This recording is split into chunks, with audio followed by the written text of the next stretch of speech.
নবীকে যে ভালোবাসবে, ফিনল্যান্ডে নবীকে আঘাত করা হয়, ফ্রান্সে নবীকে আঘাত করা হয়, নবীর সম্মান নিয়ে ইজ্জত নিয়ে টানাটানি করা হয়। সারা পৃথিবীর মুসলমান যে দাবি করবে আমি নবীর উম্মত, নবীজির সম্মান রক্ষার্থে যদি বুকের রক্ত দেওয়া হয়, প্রয়োজন হলে রক্ত দিবে, যদি জীবন দেওয়ার প্রয়োজন হয় জীবন দিবে, কখনো ঘরে বসে থাকবে না। ঠিক কিনা মুসলমান? এ হচ্ছে নবীর আদর্শ, নবীর আশেক তারাই। আর বেসের জিলাপির জন্য খালি নবীর ভালোবাসা। রবিউল আউয়াল এসেছে, দেখবেন অনেকে ঈদে মিলাদুন নবীতে বিশাল বিশাল শোডাউন করবে, মুখে দাড়ি নাই, পরনে পাঞ্জাবি নাই, নবীকে অনেক ভালোবাসে, শরবত খায়, কথা বুঝছেন, অনেক ভালোবাসে নবীকে, নবীর জন্য সব কিছু দিয়ে দিন। আমার কপালে লিখে দিও দয়াল নবীর নাম। আল্লাহর হাবিব সাল্লাল্লাহু আলাইহি ওয়াসাল্লাম দেখেন, যখন বালক অবস্থায়, মানে ছোট অবস্থায়, শিশু অবস্থায় আরবের রীতিনীতি ছিল যে সুন্দর ভাষা শেখার জন্য পার্শ্ববর্তী এলাকায় দুধ পান করানোর জন্য পাঠানো হতো। সে সময় নবীকে যখন পাঠাচ্ছিল, আল্লাহর হাবিব সাল্লাল্লাহু আলাইহি ওয়াসাল্লাম যেই গোত্রের সাথে, যেই কওমের সাথে যাচ্ছিলেন, জীর্ণ শীর্ণ উটগুলো আজকে একেবারে রুষ্টপুষ্ট হয়ে গেছে, যেই দুধের স্তনে দুধ ছিল না সেই উটের স্তনগুলো দুধে পরিপূর্ণ হয়ে গেছে, যেই মাঠে ঘাস ছিল না সেই মাঠগুলো ঘাসে পরিপূর্ণ হয়ে গেছে, যেই এলাকায় খাবার ছিল না সেই এলাকায় খাবারে পরিপূর্ণ হয়ে গেছে। আল্লাহর হাবিব সাল্লাল্লাহু আলাইহি ওয়াসাল্লামের বদৌলতে, বরকতে আল্লাহ সুবহানাহু ওয়া তাআলা এত কিছু দিয়েছেন। প্রিয় ভাইরা আমার, তাহলে নবীজি সাল্লাল্লাহু আলাইহি ওয়াসাল্লামের চেহারা কেমন ছিল আমরা জানলাম। তাকে পাঠানোর উদ্দেশ্যটা কি? লিইখরিজাহুম মিনাজ যুলুমাতি ইলান নূর। কোরআনের ব্যাপার আল্লাহ তাআলা কি বলছেন? যে মানুষকে অন্ধকার থেকে আলোর দিকে নিয়ে আসা। আর আল্লাহর হাবিব সাল্লাল্লাহু আলাইহি ওয়াসাল্লামকে আল্লাহ তাআলা পাঠিয়েছেন রহমত স্বরূপ। সারা পৃথিবীর মানুষের জন্য তিনি দুনিয়াতেও ছিলেন রহমত, কিয়ামতের ময়দানেও থাকবেন রহমত। সমস্ত নবীরা যখন ইয়া নাফসি করতে থাকবে, আল্লাহর হাবিব সাল্লাল্লাহু আলাইহি ওয়াসাল্লাম তখন বলতে থাকবেন উম্মতি উম্মতি। প্রিয় ভাইরা আমার, নবীজি কি চায় আপনার কাছে? টাকা চায় না, পয়সা চায় না। আল্লাহর হাবিব বলছেন বিদায় হজ্জের ভাষণের সময়, তোমাদের জন্য দুইটা জিনিস রেখে গেলাম। কয়টা? জোরে বলেন, আরো জোরে বলেন, কয়টা? আল্লাহর নবী বলছেন দুইটা জিনিস আমি তোমাদের জন্য রেখে যাচ্ছি, একটা হচ্ছে কোরআন আর একটা হচ্ছে সুন্নাহ, মানে নবীজির হাদিস। এই দুইটা জিনিস তোমরা যদি আঁকড়ে ধরতে পারো, কখনো তোমরা বিভ্রান্ত হবে না, গোমরা হবে না। কিন্তু আমাদের সমাজে কিছু মানুষ নবীকে পাওয়ার জন্য পীরকে ধরে, নবীকে পাওয়ার জন্য বিভিন্ন হুজুরকে ধরে, নবীকে পাওয়ার জন্য বিভিন্ন খতিবকে ধরে। নবীকে জানার জন্য পীর সাহেবকে, খতিবকে, হুজুরকে ধরা যাবে জানার জন্য, পড়ার জন্য, শিক্ষা নেওয়ার জন্য। কিন্তু নবীর আসনে কোনো মানুষকে বসানো, এটার মানেই হচ্ছে গুমরাহি, শিরকি কাজ। ঠিক কিনা ভাইরা? কিছু মানুষ কিন্তু এরকম আছে, দেখবেন নামাজ পড়ে না। আমার কপালে লিখে দিও দয়াল নবীর নাম। সারা জীবন তুই নামাজ পড়লি না, কপালে খালি মোহাম্মদ লিখে দিলি, একেবারে ফরফরে জান্নাত না। কপালে নবীজির নাম কেন, গোটা কাফনেও যদি নবীজির নাম লিখে দিয়ে দাফন করা হয়, ও যদি বেঈমান হয়ে মরে, ও কাজে লাগবে? কোনো কাজে লাগবে না। প্রিয় ভাইরা আমার, জীবনের প্রত্যেকটা মুহূর্তে, প্রত্যেকটা সেগমেন্টে আপনাকে খেয়াল করতে হবে কতটুকু আপনি নবীকে ভালোবাসেন। তাকান, আপনি বললেন আপনার ছেলেকে অনেক ভালোবাসেন, আপনার বাপ মাকে অনেক ভালোবাসেন, কিন্তু ভালোবাসার বহিঃপ্রকাশ আপনি ঘটাইতে পারলেন না, এই ভালোবাসার কোনো দাম নাই। সস্তা কথায় সিঁড়া ভিজবে না ভাই, শুধু বলতেছেন ভালোবাসেন। নবীকে যে ব্যক্তি ভালোবাসবে, নবীর সম্মান ইজ্জতের ব্যাপারে সে একেবারে যত্নবান থাকবে, অ্যালার্ট থাকবে। নবীকে যে ভালোবাসবে, ফিনল্যান্ডে নবীকে আঘাত করা হয়, ফ্রান্সে নবীকে আঘাত করা হয়, নবীর সম্মান নিয়ে ইজ্জত নিয়ে টানাটানি করা হয়। সারা পৃথিবীর মুসলমান যে দাবি করবে আমি নবীর উম্মত, নবীজির সম্মান রক্ষার্থে যদি বুকের রক্ত দেওয়া হয়, প্রয়োজন হলে রক্ত দিবে, যদি জীবন দেওয়ার প্রয়োজন হয় জীবন দিবে, কখনো ঘরে বসে থাকবে না। ঠিক কিনা মুসলমান? এ হচ্ছে নবীর আদর্শ, নবীর আশেক তারাই। আর এই বেসের জিলাপির জন্য খালি নবীর ভালোবাসা।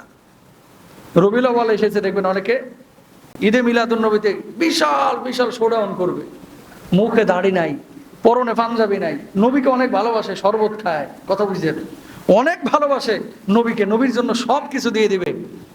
আজকে মিছিল করলি, যেদিন হুজুররা মিছিল করলো নবীকে গালি দেওয়ার কারণে, নাস্তিক মুরতাদ ব্লগারদের বিরুদ্ধে, সেদিন ইন্দুরের গর্তে কি লেগে ঢুকেছিলি? কথা বলেন ঠিক কিনা? এরকম অনেক লোক আছে না, খালি দাবি করে যে নবীকে ভালোবাসে, আর এই বেসের জিলাপির জন্য, অন্য কিছু না। মাইন্ড করেন না। ওই পাকিস্তান থেকে একটা ধরে নিয়ে আসে, নবীর বংশধর। ঠিক আছে, মানলাম নবীর বংশধর, নবী তো না, কথা কয় না। পাকিস্তান থেকে একজনকে নিয়ে আসে, নিয়ে আসার পরে কি, ওই যে বিশাল গাড়ির বহরের মধ্যে বসায় দেয় যেন নবী আসছে, এরকম একটা ভাবসাব। নবীর বংশধরের লোকজন কি সারা পৃথিবীতে কম আছে এখনো? বহু আছে এখনো, অনেক আছে। এখন সবাইকে যদি ধরে নিয়ে এসে নবীর বংশধর বইলা আপনি সবাইকে একটা করে গাড়ি নিয়ে এভাবে বসায়া আপনি শোডাউন করতেছেন, এটা তো নবীজি বলে নাই ভাই। নবী এটা বলে নাই। নবী কি বলছেন? আমি যেভাবে চলেছি সেভাবে চলো, আমি যেভাবে খেয়েছি সেভাবে খাও, আমি যেভাবে কথা বলি সেভাবে বলো, আমি যেভাবে হেঁটেছি তুমি সেভাবে হাঁটো, আমি যেভাবে নামাজ পড়েছি তুমি সেভাবে নামাজ পড়ো, আমি যেভাবে স্ত্রীদের সাথে আচরণ করেছি সেভাবে তুমি করো, আমি যেভাবে সন্তান লালন পালন করেছি তুমি সেভাবে করো, আমি যেভাবে আমার পরিবারের সাথে বা এলাকার মানুষের সাথে মিশেছি তুমি সেভাবে মিশো, আমি যেভাবে মানুষের জন্য কাজ করেছি তুমি সেভাবে করো। মানুষের সঙ্গে কোনো কাজ করা নাই, মানুষের সাথে মুআমালা ঠিক নাই, খাবার দাবারে নবীজির সুন্নাহ নাই, চলনে বলনে কথনে হাঁটনে কোথাও নবীজির সুন্নাহ নাই। খালি ঈদে মিলাদুন নবীতে আইসা শরবত খাওয়ার মিছিল কর, তুই নবীর আশেক না, তুই নবীর দুশমন। কথা বলেন ঠিক কিনা? এগুলোকে নবীর আশেক বলে না। নবীর আশেক কে? খাওয়ার সময় সে সুন্নাহ ফলো করতেছে কিনা, কথা বলার সময় সুন্নাহ ফলো করতেছে কিনা, বউর সাথে আচরণের সময় সুন্নাহ ফলো করতেছে কিনা, সন্তান লালন পালনের সময় সুন্নাহ ফলো করতেছে কিনা। এখন যদি বলা হয় অনেক কথাই বলার প্রয়োজন আছে, তার আগে আপনাদেরকে একটা কথা বলি। নবীজি কিভাবে খেয়েছেন, নবীজি কিভাবে হেঁটেছেন, এই সমস্ত জিনিসগুলো আমরা অনেকেই কিন্তু জানি না। মিষ্টি জাতীয় খাবার আল্লাহ রাসূল পছন্দ করতেন এবং মধু জাতীয় খাবার পছন্দ করতেন। এখনকার ডাক্তাররা তো মনে করেন চিনি খাওয়া মানে বিষ খাওয়া বলে। অতিরিক্ত খাওয়া অবশ্যই ক্ষতিকর, কিন্তু মধুটা ক্ষতিকর না। মিষ্টি জাতীয় খাবার মধু আল্লাহ রাসূল পছন্দ করেছেন, আপনারা খাবেন। ঘি মাখা রুটি ঘি মানে রুটির ওপরে ঘি মাখিয়ে আল্লাহ রাসূল খেয়েছেন, এটা পছন্দ করতেন। দুধ জাতীয় খাবার আল্লাহ রাসূল পছন্দ করতেন এবং ডিরেক্ট দুধ আল্লাহ রাসূল খেতেন। খেজুর পছন্দ করতেন, কিশমিশ পছন্দ করতেন। সারিদ ইবনে আব্বাস রাদিয়াল্লাহু তাআলা আনহু থেকে বর্ণিত, রাসূল সাল্লাল্লাহু আলাইহি ওয়াসাল্লামের কাছে রুটির সারিদ ও হাইসের সারিদ অত্যন্ত প্রিয় ছিল।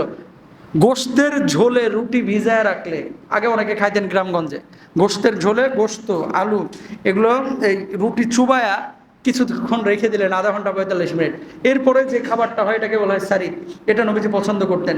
সিরকা পছন্দ করতেন, তরমুজ শশা পছন্দ করতেন, তরমুজ খাবার, তরমুজ ফল, শশা পছন্দ করতেন। তারপরে খরগোশের গোশত আল্লাহ রাসূল খেয়েছেন। খাসির সামনের দুইটা ঠ্যাং, এই রানের ওপরের অংশ আল্লাহ রাসূল খেয়েছেন, এটা পছন্দ করতেন নবীজি, এটা পছন্দ করতেন, খেয়েছেন।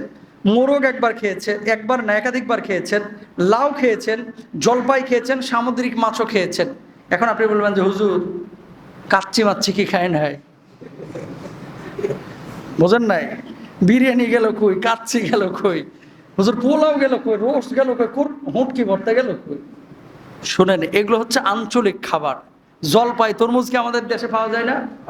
পাওয়া যায়। এগুলো খাবেন। এখন ওই দেশে ওই ওয়েদারে এই খাবারগুলো তখন পছন্দ, মানে নবীজি পছন্দ করেছেন এবং খেয়েছেন। শারীরিকভাবে উপকৃত মানে উপকার সব খাবারই তো নবীজি সাল্লাল্লাহু আলাইহি সাল্লাম খেয়েছেন। এখন কাচ্চি, বিরিয়ানি, রোস্ট, পোলাও এগুলো আপনার জন্য খাওয়া যায়, যেগুলো হারাম কিছু না। নবীজির সময়ে এগুলো প্রচলিত ছিল না, তাই খায় নাই। যা প্রচলিত ছিল খেয়েছে। আপনারও হালাল যা তা খাবেন, হারাম যা তা এড়িয়ে যাবেন। আল্লাহ বুঝার তৌফিক দান।